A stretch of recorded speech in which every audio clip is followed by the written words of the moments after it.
Hello, welcome to Gardener's World. We have had the best year for tomatoes I can ever remember. Now, some of that is due to this wonderful new greenhouse, and some years just go well. It's hard to know why. You do the same thing every year, and the results are nearly always different. But for whatever reason, tomatoes in the greenhouse have been really good. But there comes a point in the year when the days are getting shorter, it's getting colder, and the ripening process is slowing right down. And by the middle of October, normally I reckon our tomatoes are finished. So I'm harvesting those that are ripe, and also green ones too, because of course, green tomatoes will ripen if you put them in a dark space, and also make very good chutney. On today's programme, Rachel is adding some late colour to extend the season in her new cutting garden. I have seen a lot of people now starting to use clematis in arrangements. It's not a new thing, but it just seems to have become really popular. Even the Queen's bouquets recently have had this in it. So it's time, I think, that I caught up. Jo visits Houghton Lodge in Hampshire to explore their historic orchard. Is that a big responsibility to feel like you've got to look after a tree this old and this precious? Oh, yeah. Yeah, but it's, you know, I mean, they was a love, really. And later on in the programme, I shall be potting up miniature daffodils to bring some sunshine to late winter.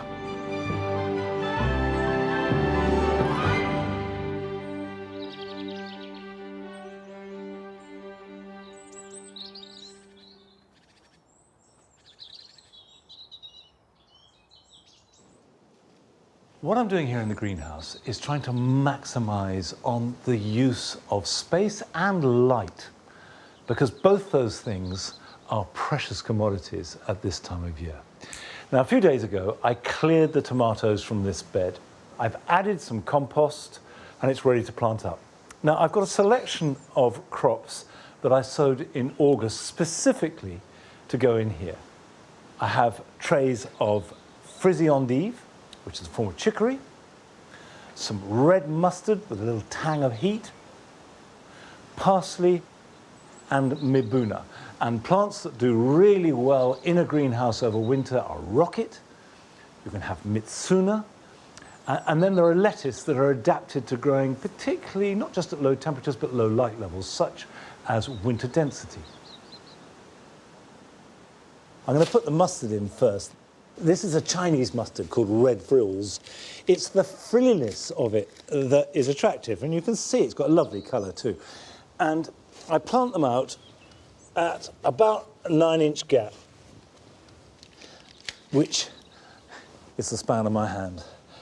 And that gives them room to develop nice, strong root and leaf system, because this is a plant that you can cut and will regrow. And actually, when it regrows, it has less stem. It gets better as you cut it. The outdoor lettuce will remain ready to harvest right up till Christmas, and I'll use cloches to protect those. And when those are finished, then these will kick in, and they'll be at their best as the days start to lengthen, which will encourage leaf growth in the new year through till March. I will fill these beds up, water them, and they will slowly grow. Don't expect to have the sort of growth that you get in spring and summer. Now, all of gardening, to some extent, is about preparing for the future. And in July, we visited Rachel in her wall garden at home, where she has been creating a cut flower garden. And of course, that involves constantly harvesting and planting to keep the supply of cut flowers going throughout the year.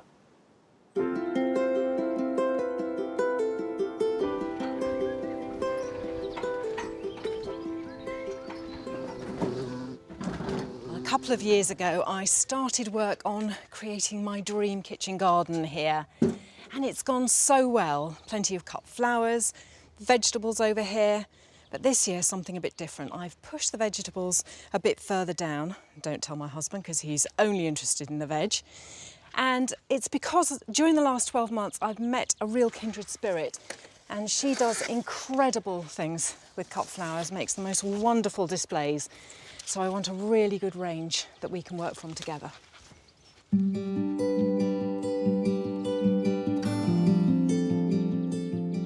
Hazel Gardner is an inspirational florist and has become a good friend. Now, I thought I knew a thing or two about floristry, but she's really inspired me to think outside the box. Or should that be vase?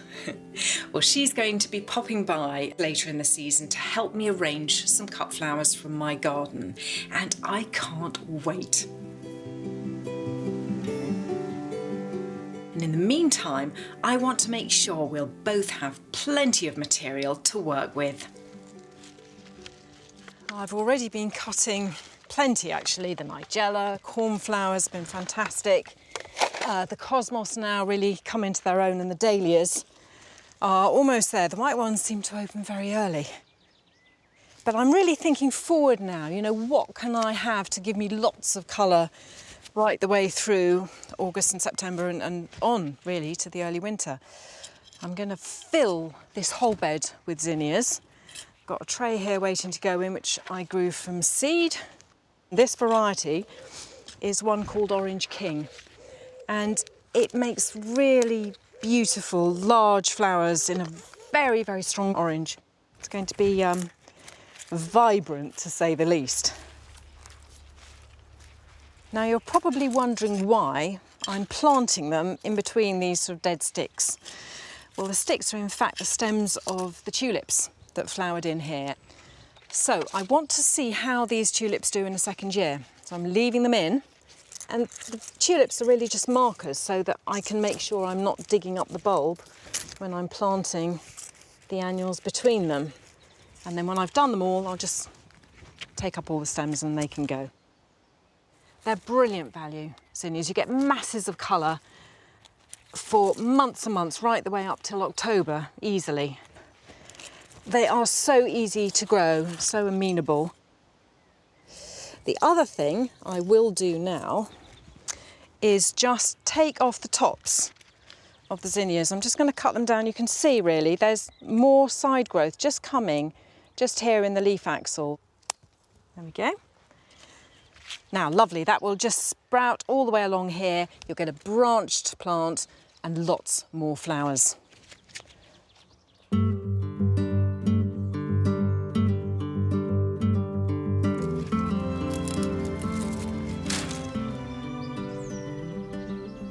You might have noticed that I'm rather partial to antirrhinums. So all of these were grown from seed, but I just couldn't resist buying a few more. They were in a garden centre, and annuals get sold off at a very good price, and that's my excuse. Right, but where to put them?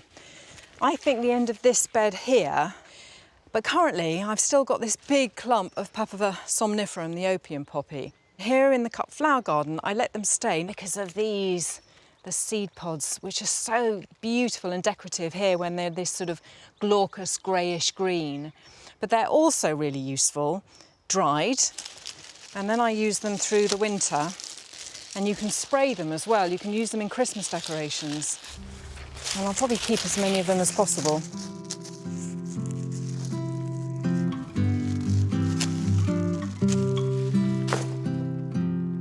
I've got this sort of really warm, nostalgic feeling about antirrhinums. Snapdragons, of course, as I knew them as a child. Just squeeze there, just opens like that, like a little mouth, so hence snapdragon. And I think that sort of vertical spire shape is really useful, not only, of course, in gardens, but as a cut flower. You just have the way them sort of sticking out in all directions. Wow, so that's why quite often these plants do get reduced in the garden centre, because they've been in the pots for quite a while. So they're really root bound, and they'll be fine. And that will still produce masses of flowers.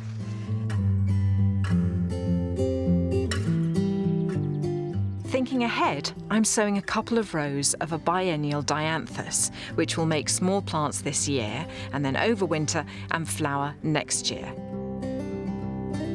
And for good measure, I find a few strategically placed twiggy sticks might just keep the cat off the seedlings.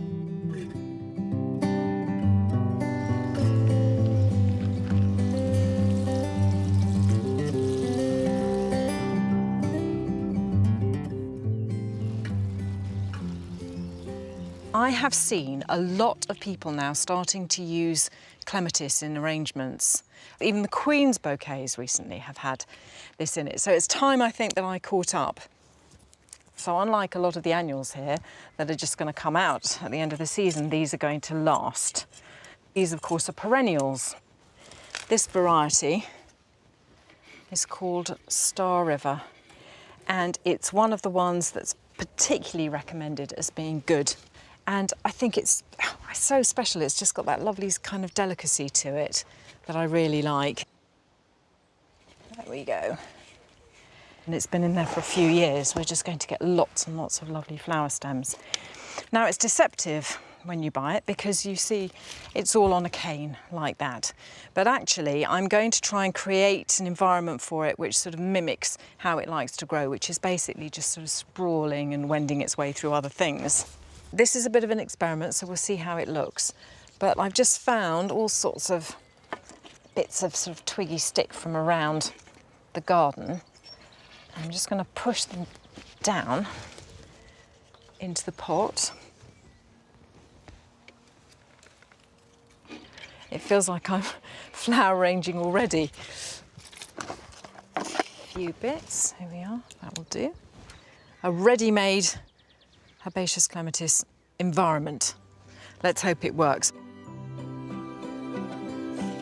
There we are. Okay, so you can see all the separate stems now, just sort of beginning to flop and fall. Just look how beautiful that is.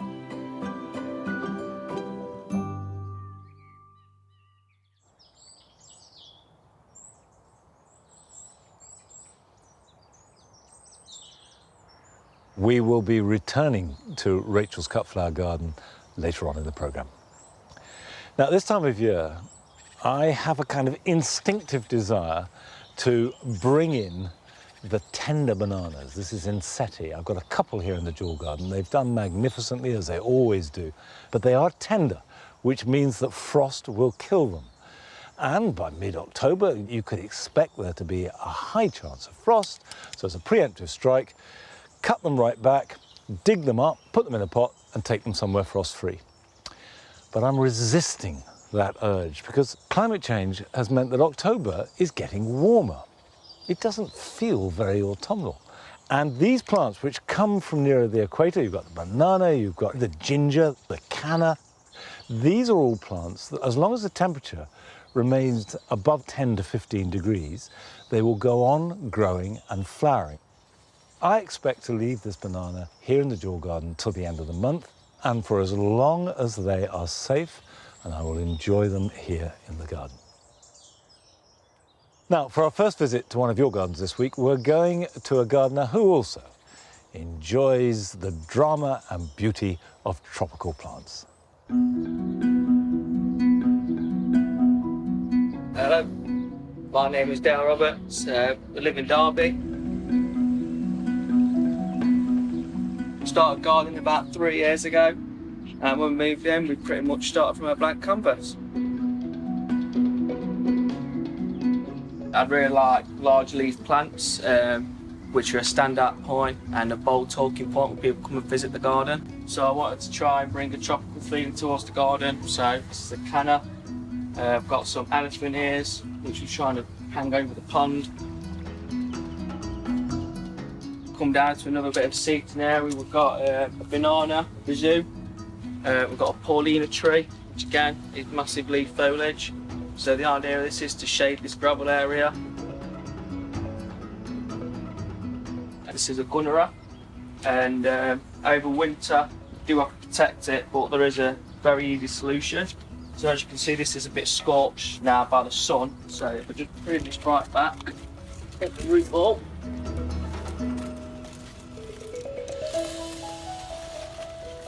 And then if you take it off, stem, and then all you do is put that over the root ball, and then another one over that, and then just pin it down with some canes, and that'll protect it over the winter months. Thank you for visiting our garden. I hope you got the tropical feeling.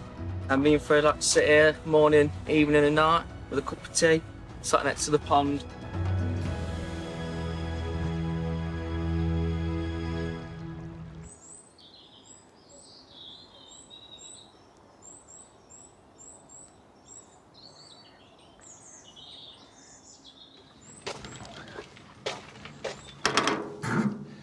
Dale's tip about Gunnera is a good one. And I've often tried to grow Gunnera here at Longmeadow without any great success. And then when I see that, I think I must give it another go. But right now, I'm going to be pruning roses. This is a climbing rose called a Madame Alfred Carrière. It's got lovely pale pink flowers in June and July. And now is a good time to prune climbing roses. Now, I stress this is a climbing rose because there are climbers and ramblers. Climbing roses produce their flowers on new growth, the shoots that are produced in spring, whereas rambling roses flower on old growth, shoots that were made the previous summer. So if I prune a rambling rose now, there will be no flowers at all on any of the new growth that appears next year. And if you're not sure which is which, don't prune it and then just notice, is it flowering on new growth or old growth? Now, the thing about climbing roses, when you prune them, is to establish a framework, a permanent framework, which is as horizontal as you can make it. It tends to mean mainly 45 degrees, from which these new shoots that will carry the flowers can grow. So what you need to do is remove everything that's growing up or outwards, because what we want to leave is pretty much a two-dimensional, clear framework.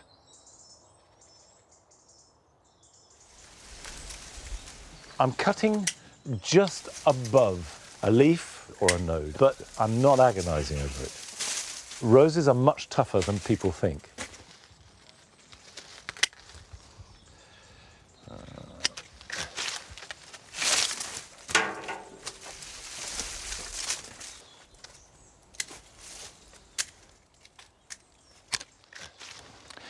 You can see that these stubby side shoots are ready to produce next year's shoots and next year's flowers. So that's a really good setup. But I need to make a decision here because this shoot here could be used to replace the horizontal growth. Now you see, I could train this all the way along. This is rather weak. I'm not very happy with that. It's not growing very well. So what I'm going to do is cut that like that there, and you come off there, and then get some twine and tie this in. When you're tying anything like a rose or any climber, use soft twine. Never, never use wire in any shape or form, because all it will do is cut through the tissue and you'll do damage.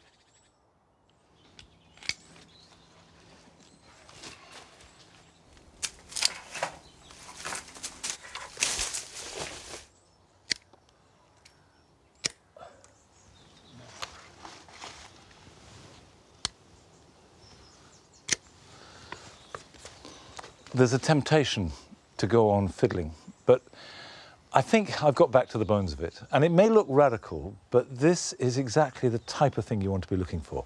A good, strong structure, splayed out, fan-shaped, as horizontal as you can make it. Make sure that the supports are strong and firm and taut. Tie it in securely, and it's ready for the winter, and I know that it's going to flower profusely again next year. Now, 20 years ago, Colin Little and Penny Sterling were in Canada, and they went to visit a garden in Vancouver. And what they saw there changed their lives forever.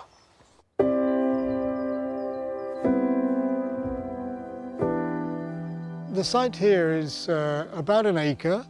We're right on the edge of Salisbury Plain, so it's quite steep. A lot of the gradient is quite difficult to organise. When we started, almost all of it was just a grassy slope. A few dying fruit trees and not very much else.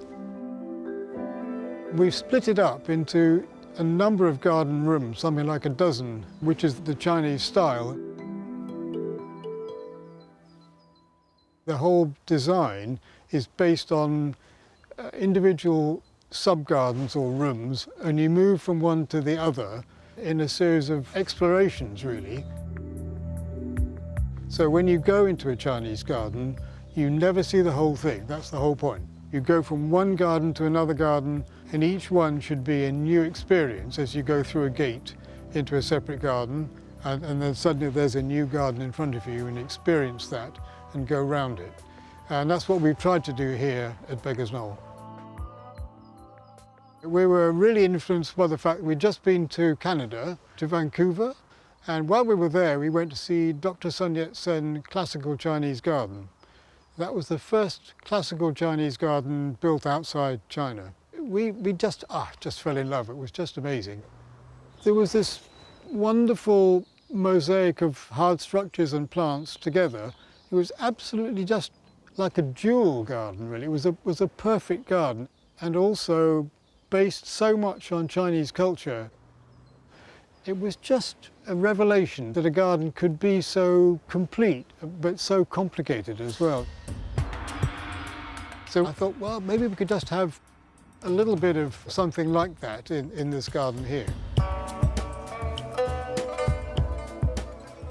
If you're going to have a Chinese garden, you need all the elements that are in the character yuan, which means a garden in Chinese. So they need to be enclosed for a start. You definitely need to have a Chinese garden pavilion. Getting a Chinese pavilion is not the easiest thing. It's an amazing amount of work to build it. I just found a book on Chinese architecture and made a model, first of all, of what it was going to be like. Then I decided to just scale it up and get going. Something like 6 months later, we had a roof that looked more or less right. I had to make boards on which you could write the name of each garden. So that meant learning Mandarin, because otherwise you couldn't write the characters properly. So that's taken about 10 years to learn Mandarin. You need some kind of a water feature if it's possible. Because we're on the chalk and we're on a very steep garden site, we've got very tiny ponds. Chinese gardens have a lot of mosaics, so I've tried to do quite a lot of those. The other thing that are very common is the rocks, particularly rocks with holes in. They seem to be particularly revered. And then on top of that, you do need some Chinese plants. Tree peonies are a favourite. So once you have all those things together, I think you can claim to have a Chinese garden.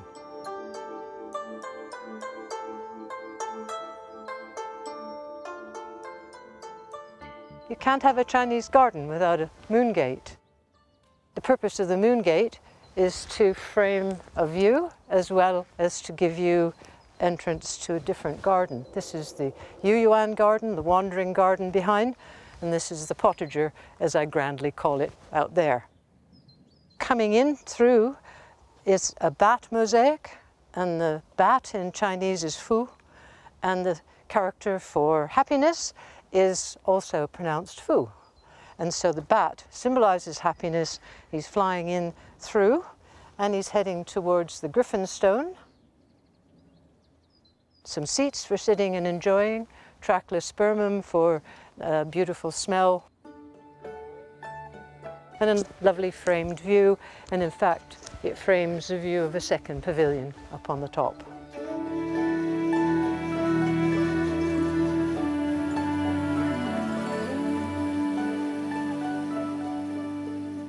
This is the Scholars' Garden, the first garden that we produced when we moved here.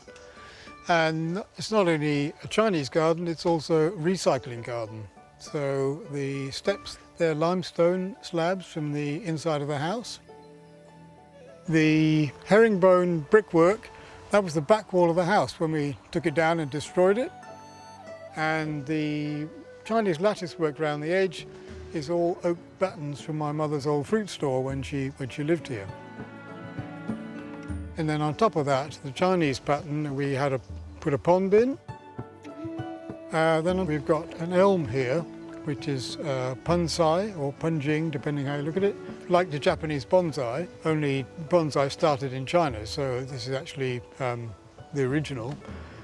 Trained to look as if it's 150 years old. Actually, it's only 20 years old. There are quite a lot of other Chinese plants here. So this is Clerodendron trichotomum here. Beautiful smell, oak fragrance at this time of year. Just coming to an end, really. Some of the things we've got in the garden are a bit weird. The biggest and most outstanding is the thing called Tuna sinensis, that we planted in 2002, and that's now something like 40, 50 feet high. So that's done really well. One particularly special Chinese tree is the Sichuan peppercorn tree. It produces the peppercorns which we grind and use to make Chinese food.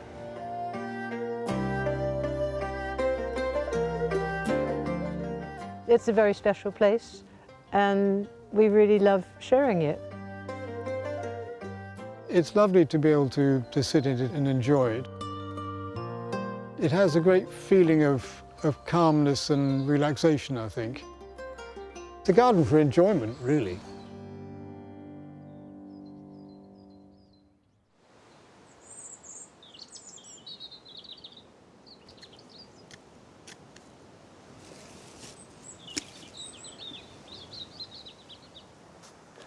It's interesting that Colin and Penny's fascination with Chinese gardens was triggered just by one visit to one garden. And if anything, it seems to have grown over the years, not diminished. This is a squash called Turk's Turban. I've got a couple. I'm harvesting my squashes now so that I can put them somewhere sunny and they will ripen.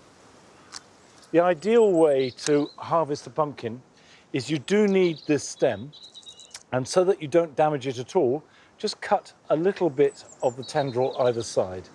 And that means that there's no risk of that coming off, because if that comes off, it won't store. Now that skin is pretty hard, but if I place these in a sunny position, it could be on a bench, on a table, on a flat roof, anywhere that gets maximum sunlight, just for another week or so, the skins will thicken a little bit more and they'll keep better. And finally, I've got some small ones. Now this is a variety I've not grown before, which is Jilby Little. It's just a miniature version of the classic Halloween pumpkin. Still to come, Joe visits Houghton Lodge in Hampshire to explore their historic gardens and ancient fruit trees. So how many different apples have you got here, Kevin? 35 individual trees, 29 different varieties. I mean, they're beautifully maintained, as I would expect. With her cutting garden in full bloom, Rachel welcomes the floral designer Hazel Gardner to help her create a stunning display. Isn't this just the best kind of playtime? I just feel like I've been given the ultimate amount of pocket money and I'm in the sweet shop. Exactly. And I shall be sowing sweet peas for flowering earlier next summer. But first, we're paying another visit to one of your gardens, and this takes us to Yorkshire.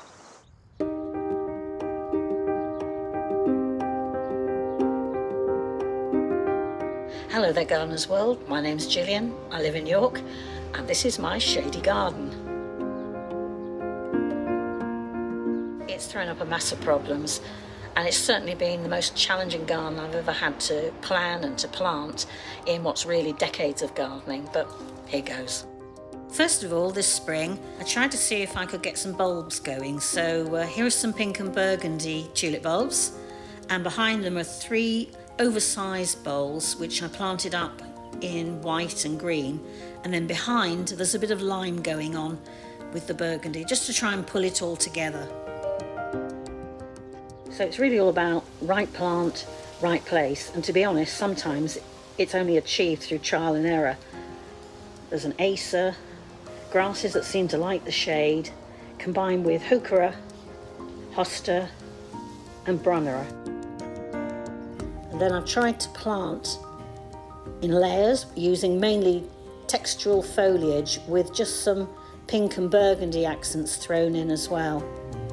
And then finally I tried to layer the plants so there's a bit of height towards the wall, moving down in size towards the front of the brick wall. Sometimes I get it right, sometimes I just don't. But you know what? Half the fun is in trying. Oh, and here's my willing helper.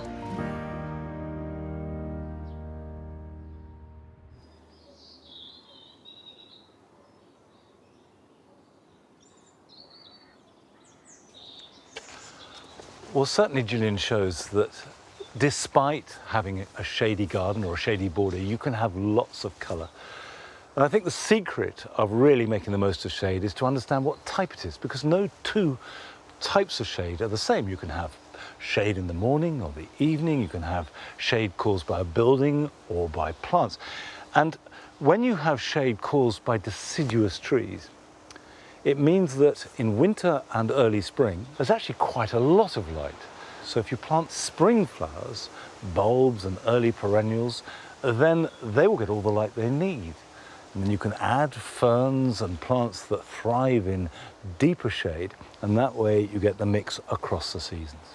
It's not necessarily a bad thing for a garden.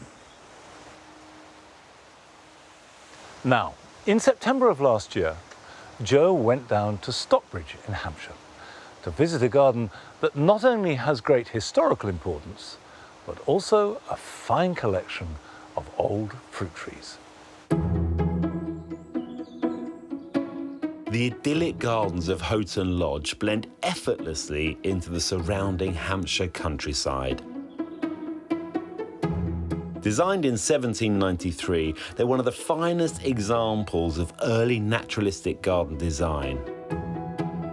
Herbaceous borders bring flowers right up to the house, and a walled garden complete with a parade of rose-covered arches offer glimpses of the herb and vegetable gardens beyond. There's so many intriguing features in this garden, but I need to tear myself away from the lush planting and manicured lawns, as I'm here to see another jewel in Houghton Lodge's crown. In autumn, their very special collection of ancient fruit trees are the stars of the show. And I'm meeting head gardener Kevin Barnett, whose job it is to keep these precious trees healthy and productive. There's some fantastic fruit trees here, Kevin. Absolutely gorgeous, but I think this one steals the show, doesn't it? Magnificent, isn't it, Joe? This is our champion pear tree. Yeah. It's called Burdeel. It dates from about 1800. It's Wow. our champion tree. What do you mean by champion tree? Well, it's recognised as being the widest, girth-wise around the trunk, of an espalier tree that we know of in the UK. How big is it? About 16 metres across. So it must be loving this wall that it's growing against. Absolutely. So espaliers are grown in this horizontal fashion to make fruit accessible, so you don't have to climb up a big tree to get the fruit. It's a great way of growing masses of fruit. The wall obviously reflects the heat and maybe helps them to come into flower a little bit earlier than normal. I bet when it's in flower, it must be absolutely stunning as well. They're great. And the pears flower first, then that's followed up by the apple blossom. Yeah. And then you know you're into spring then, don't you, really? Exactly, kicks it all off, doesn't Yeah. it? Is that a big responsibility to feel like you've got to look after a tree this old and this precious? Oh, well, yeah. Yeah, but it's, you know, I mean, they become labours of love, really. Yeah. The orchard holds a huge collection of heritage apples. These are unusual and rare varieties developed over generations for their great taste and regional suitability rather than the uniform, polished good looks required for commercial growing. They make wonderful garden trees, and with small orchards disappearing across the country, our gardens have become a vital refuge to keep them alive. So how many different apples have you got here, Kevin? 35 individual trees, 29 different varieties. Okay, I mean, they're beautifully maintained, as I would expect. So if you were going to recommend some, which would you go for, having tried pretty much every apple here? OK, well, let's start off with Lord Lambourne. Can be a compact tree. It's a great cropper and good flavour. It's just coming into its ripe season now, the end of September. And if you want to keep the produce that you've grown, it will store through till November. Second one will be Ribston Pippin, primarily because it's one of our oldest apples. It's a great cropper again, lovely flavour, and it was one of the parents for Cox's Orange Pippin and my own personal favourite, Ellison's Orange. That's an early autumn dessert. Doesn't store that long, but tastes lovely. And the colour, it's an attractive apple. It's a compact tree again. Sounds good. Yeah, they all sound good to me.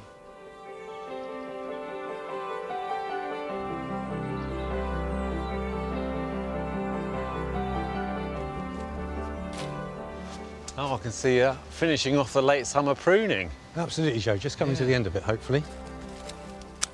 Now, pruning, especially fruit pruning, strikes fear into some, doesn't it? So give us the basics. OK, two different types of pruning. There's the summer pruning and then there's winter pruning. Summer pruning is pretty much straightforward. We're pruning to allow light and air in.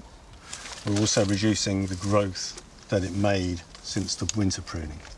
Very simply, I'm going to count from the base cluster right at the bottom here, probably up to about 4 leaves. We want to try and get a bud that's going to be outward facing, so it's facing me. OK, gotcha. Here's an outward facing bud, so I'm just going to prune it above the outward facing bud, just like that.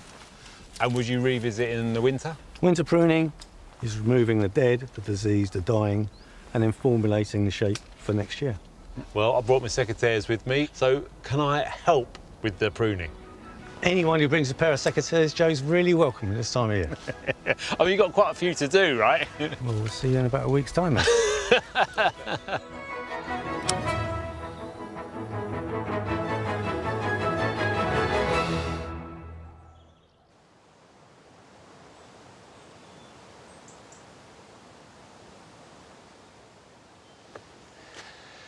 Of course, it's now too late for summer pruning and a bit too early for winter pruning too. I like to finish all my summer pruning by the end of August, and I don't start the winter pruning till after Christmas. A really good, dry, crisp day in January is perfect. Now, there are still pears ready to be picked.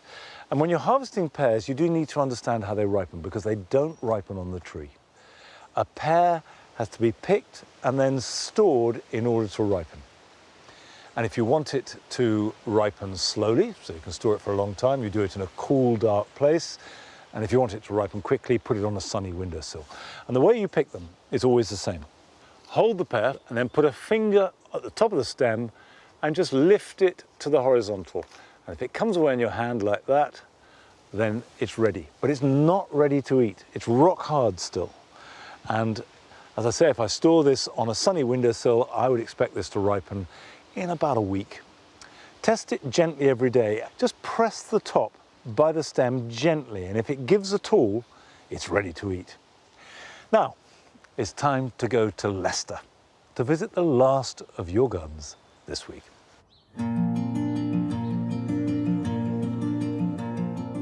Hi there, my name's Liz, and a few years ago I was lucky enough to move into a 1960s suburban house. The people who lived here before had planted conifers, and I don't know if people realised how big they got, but they'd basically covered the whole entire garden. And after I dug it out, I realised that underneath there was just gravel, and I thought about just planting straight into the gravel. The garden has really come together, and I want to share it with you today. So you can see in here we've got these little euphorbias, santalinas, which are like a cotton lavender, Mediterranean plants, and then things for the pollinators like Tulbagias. It's called society garlic because the leaves taste of garlic, but they don't make your breath smell. So you can have it at your polite soiree and not offend anyone with your stinky garlic breath. I've put in some of my favourite colchicums, autumn crocuses, look at those. And they just pop straight out of the soil, look, with no leaves. Which is why they're sometimes called naked ladies. Sweet swoop. So I've tried to plan the planting so that all year long there's something going on. The garden's definitely a work in progress, but this year I feel like it's really getting there. And I'm ever so pleased that there's more insects in there, we're getting more flowers popping up, and I think the textures are starting to work really well together. Well, thanks for joining me for a little look around my garden. Maybe if you've got a big patch of gravel and you're wondering what you could plant in it, it could give you some ideas. Right, cheers. Bye-bye.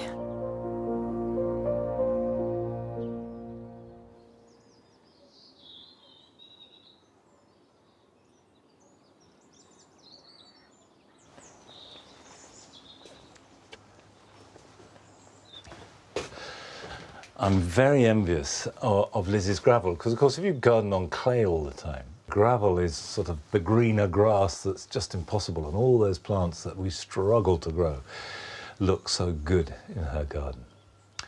Now, I've got a job now that I've started to do every autumn because the results have worked really well for me, and that is sowing sweet peas. You can sow sweet peas in autumn and again in spring, but I've found that if you do an autumn sowing, it means you get nice big strong plants early in the year, so you can plant them out earlier, and that means that they will flower earlier in the year. Now, sowing sweet peas is fairly straightforward. I use a pretty rich compost. These are hungry, greedy plants, and it's a good idea to supplement a peat-free compost with some sieved garden compost if you've got it.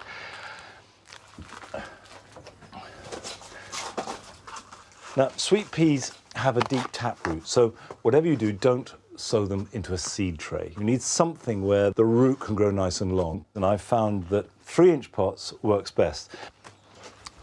And I've got some peas here that I collected the seed from, not this year, but actually the year before that, and they've stored perfectly well. This is Black Knight, which is a lovely deep colour. And I sow 3 seeds per pot.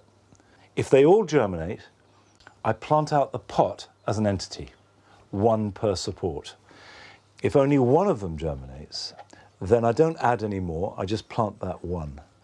And by and large, that seems to give me the right balance of spacing and nice, strong, healthy plants. Right, and I just sprinkle a little bit of compost over the top to cover them up.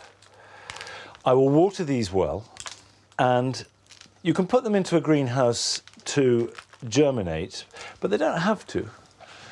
If the weather is reasonably mild, they will germinate outside, and store them somewhere over winter where they are protected from the worst of frost, the worst of snow, and the worst of rain. A cold frame is absolutely ideal, but they certainly don't need to be in a heated greenhouse.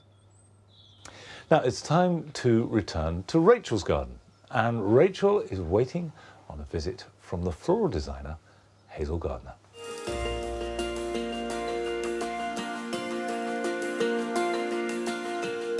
So here it is. Oh my goodness, it is magnificent. I have been longing to show you this for so long. I'm actually really proud of how it's turned out because it's a lot of work and I'm enjoying it so much. I had a bit of a refresh about 5-6 weeks ago. Put in some more zinnias, so all of this lot all came up orange, I'm afraid. But then we've got other colours with this bank here. Yeah, I love it. They're not shrinking violets, are they? No. They're so strong. But I love it. I love like a bolt of colour in a bed, you know, especially with that height. So I think they're glorious. What else? I put in antirrhinums. Obviously loads of dahlias that you can cherry pick from. And I'm so glad you've come because we're going to have a play and I'm going to learn lots of new things from you. Do you think we're ready? Shall we just get cutting? I am ready. Let's go. Okay, fantastic.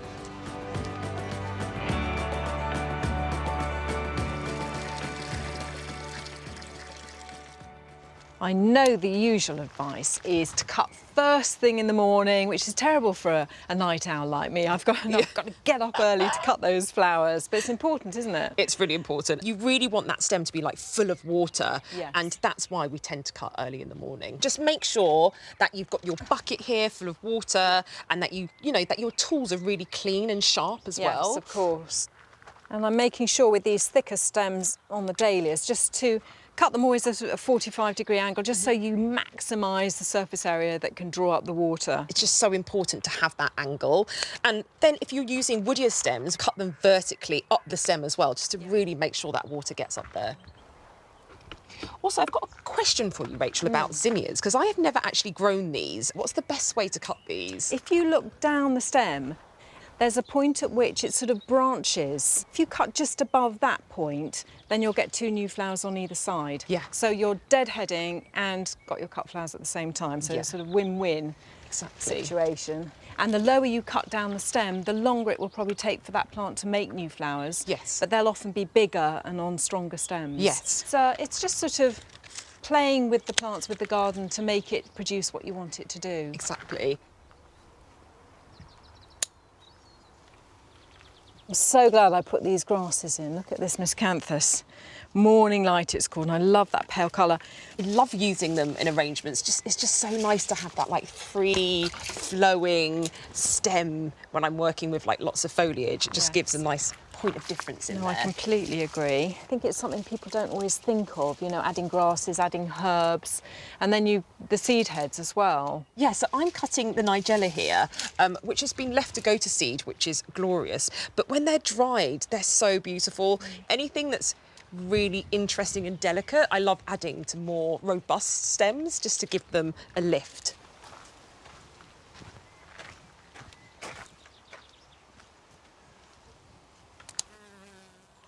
Wow, look at that one, Hazel. This is the cut flower dream. Look at a whopper. That is amazing. As well as gathering material from my cutting beds, Hazel and I are raiding my garden for foliage. Things like Garrya and Viburnum tinus are really useful. Also rose hips. Blackberries and even rosemary can add another dimension when arranging a display. And once we have enough, the fun begins. Isn't this just the best kind of playtime? I mean, I just feel like I've been given the ultimate amount of pocket money and I'm in the sweet shop. Exactly. You know, I thought that I would just go full on colour. You can use all sorts of random little vases, you can use jam jars and just sort of build it up into something that actually has loads of impact. And what about you? And so I'm making just a really wild, natural urn using greens and foliage and grasses. So for me, this is such a treat because actually I really like challenging myself and using materials that aren't just flowers. And I've introduced some of your courgette leaves because I love using plant leaves as well. That's just so dusky. Against that, it just makes everything pop. I'm trying to make sure I have my shape first of all, and that's what I would do with flowers as well. I think if you just always have a point that's high, low, and maybe one in the middle, then you can't really go wrong. And I think once you've got that base, that's a really good point for where you kind of start popping everything in. So get the fillers and the main structure, but allow space to do all the pretty stuff that you're putting in around it. Exactly. Yes, because I think I'm also in danger here of slightly over-egging the pudding. So I've also got a bit of achillea and some salvia because initially this was all annuals and I decided that I'd like to have slightly different options with the structure and things like this lovely flattened flower head that you get with the achillea. It's just so beautiful. I'm really happy with that addition. Yeah, it's lovely just to have those like stalwarts in the borders that you can always like rely on. Just adds so much texture against like a more bolder flower like the dahlia. And I'm also using some of your glorious hips, Rachel. Yes, I've been told I've got good hips. You do indeed.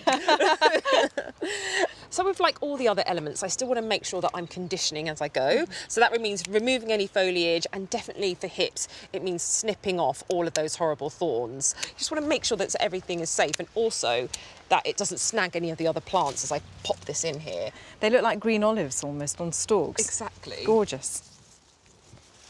Oh, this nigella. So I love how actually some of it's still green, which again makes it look completely different.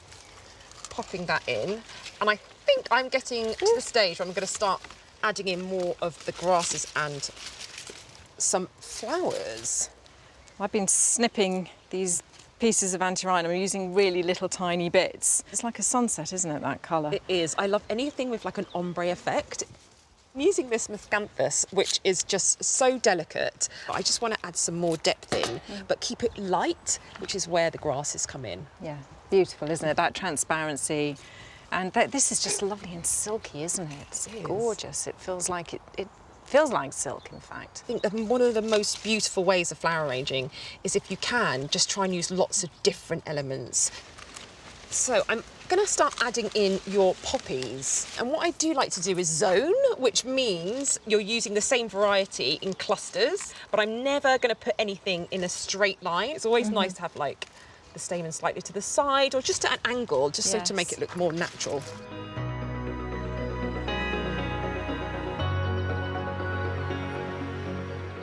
This is pretty much finished. If I do too much, then it'll just end up looking really cluttered. And I love the fact that, you know, you just take a single vase out of here.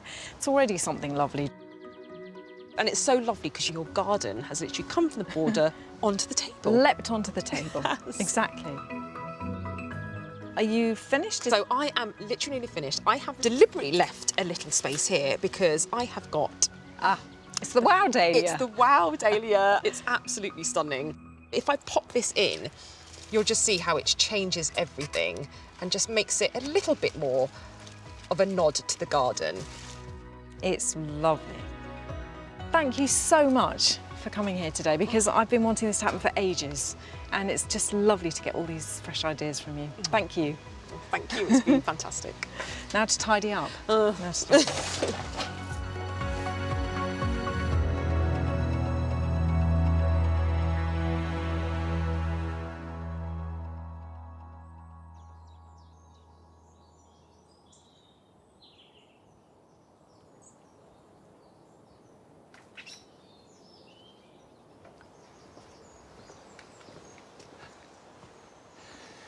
One of the things I like about this time of year is you can start to collect berries of various kinds for arrangements, not taking too many away from the birds, but they do look fantastic as part of a flower arrangement. Now, what I really like doing at this point of the year is to plant up as many pots as I possibly can with bulbs that will look good from late winter through spring. And this table becomes a display of all the flowering spring bulbs that we can have. Now, what I'm going to plant today are daffodils, but not just any old daffodils, because I love the miniature daffodils. Now, I've got a number of different varieties here. There's my favourite tete-a-tete. It flowers for ages, it starts in late February, and will come back year after year. But it's not the only miniature daffodil, there are lots of others. There's one with a tricky name to pronounce, but it's very beautiful, it's Hawara. And this has a hanging head and is very beautiful. We've got minnow, which is fragrant. And finally one which I haven't grown before, which is Rip Van Winkle, a mass of petals splaying out from the centre. And when you're choosing a pot for these dwarf daffodils, a pot this sort of size, where the daffodils are going to be about half the height of the pot above it, is about right. Now, whatever you're planting, they all need good drainage. So add some nice gritty compost, about a third full. Now, when you're planting daffodils, you want to plant them at least twice their own depth, deep, and ideally 3. And plant them pretty close together. They shouldn't be touching, but you can cram them in a pot. The effect is to be this big hit of glorious flower. That's perfect. Cover them up. A little bit more. And finally top it with pure grit. Now, that will store perfectly well outside. It doesn't need to be protected from the cold. Water them now, and then you don't need to water them for the rest of the winter until the shoots start to appear. And I would expect these to start flowering round about the last week of February, and then to go on flowering right through March. Now, there's something about planting bulbs for next spring in pots that is deeply satisfying. So I hope that these jobs for your weekend are equally satisfying.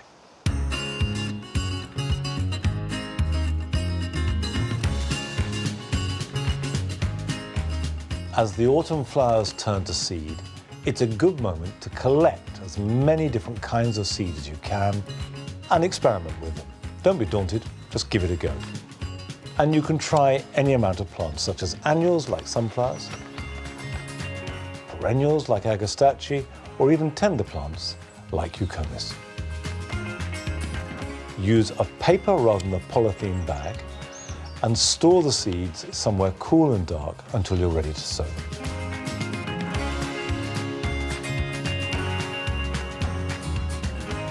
It's a good idea to cloche autumn salad leaves, and this will protect them not just from cold weather, but also too much wind and rain, and extend your harvesting season by weeks.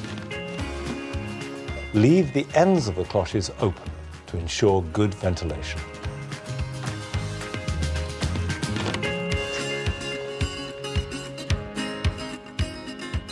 Shrubs such as buddleia that put on a lot of new growth in spring and summer can be damaged by winter winds. So prune them back by between 1/3 and 1/2. This will protect them from root rot, and then you can prune them properly in the spring.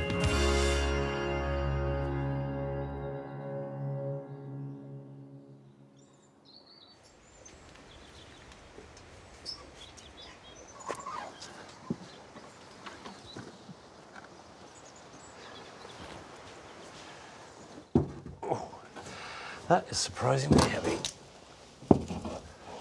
These Ioniums are not hardy, which means they have to be protected from frost, so I bring them into the heated greenhouse. But actually, the big danger to all succulents is being too wet.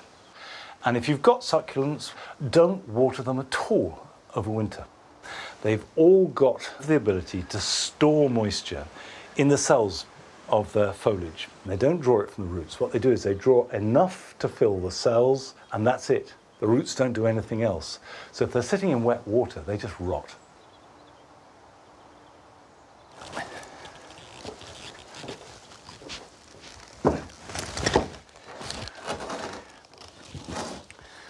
So much of what we do in the garden at this time of year is preparation for next summer. And I do feel that October is the beginning of the gardening year.